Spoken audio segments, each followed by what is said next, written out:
Hi and welcome to Movies Suck.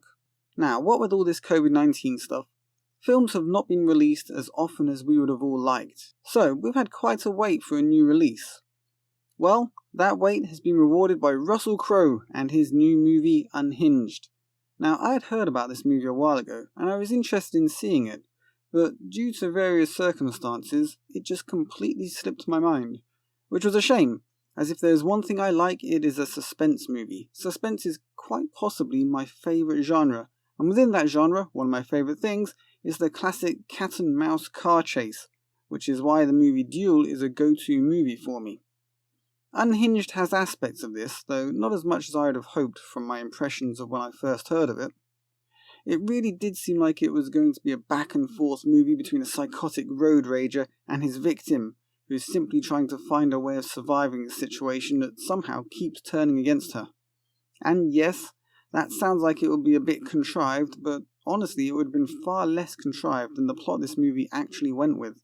The quintessential version of this movie is obviously The Hitcher, starring the great and sadly missed Rutger Hauer, a man who could ooze menace and violence like no other.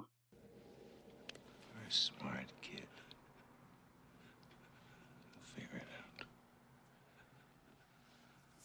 In this movie, the role of bad guy is played by Russel Crowe, and he is pretty convincing as the evilly sadistic, doesn't give a shit about what happens to him or anyone else psychopath, because he has become, as the movie title indicates, completely unhinged. The story is based around the idea that a guy, Russel Crowe, has had a really bad few days, and while sat at a traffic light in his truck, he gets aggressively beeped by the movie's protagonist, Rachel, played by Karen Pistorius, and he subsequently follows her and they have a chat while stuck in a traffic jam, whereby Russel Crowe tells Rachel that she was a bit rude to beep him the way she did, and proceeds to show her the polite way to let the driver in front of you know that they are daydreaming, and then asks for an apology for the way she treated him. At this point in the movie, you cannot help but be on Russel Crowe's side, as he is so polite and reasonable. But that quickly changes as Rachel, who has just lost her job and is having a bad day, decides that she doesn't need to apologise and instead acts arrogantly and tells Russel Crowe essentially to piss off. We can press reset. I don't have anything to apologize for. As you can imagine, he doesn't react well to this lack of respect and so tells Rachel that thanks to her lack of appreciation for other people's feelings, she is going to have a very, very bad day.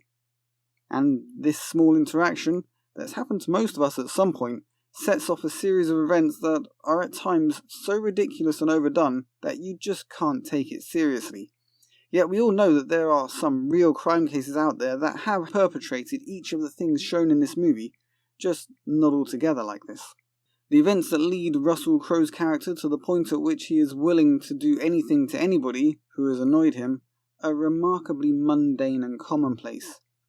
Yet another case of a series of events happening within a short space of time that for most people would be disheartening and cause them to be very depressed and unhappy, and just occasionally some people will become suicidal, others will become angry and want to attack their perceived enemies before finishing themselves off, a story which is more common and is comfortable to think about.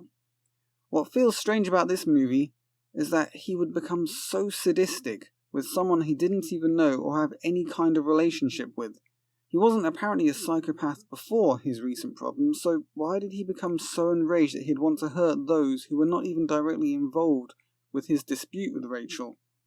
Whatever the reason, he has a serious case of road rage in this movie, and that drives him to do unspeakably cruel things while remaining calm enough to plan for future cruelties on the fly.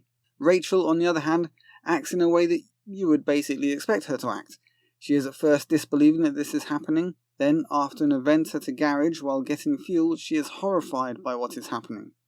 I found Karen Pistorius to be generally very convincing, but there are moments when either the director or the writing really lets her down and leaves you thinking, what?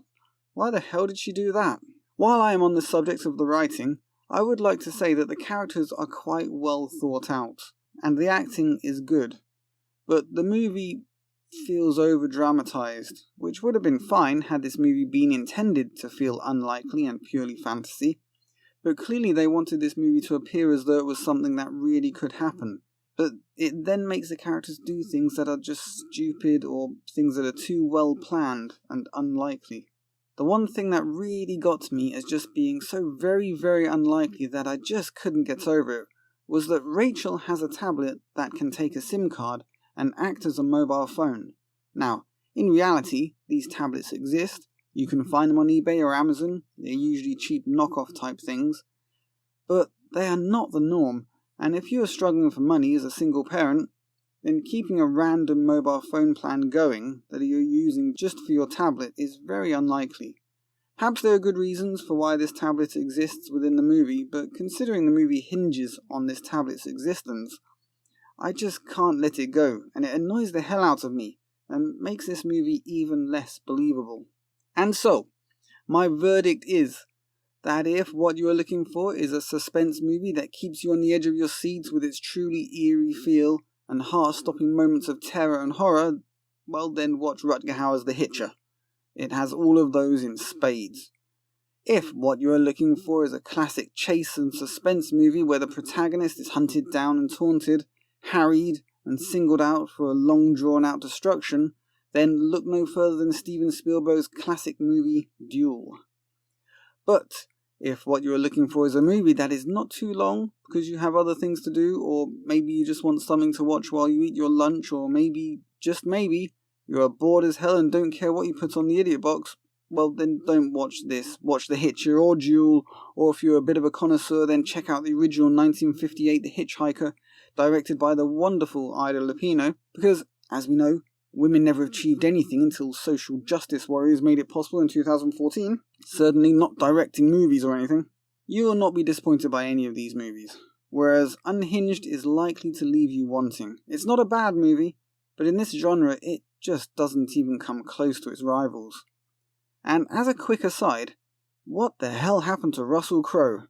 That guy really needs to lay off the pies. This has been Movie Suck, wishing you are all keeping safe in these troubled times. Leave a like, share, subscribe, and I will catch you guys on the flip side.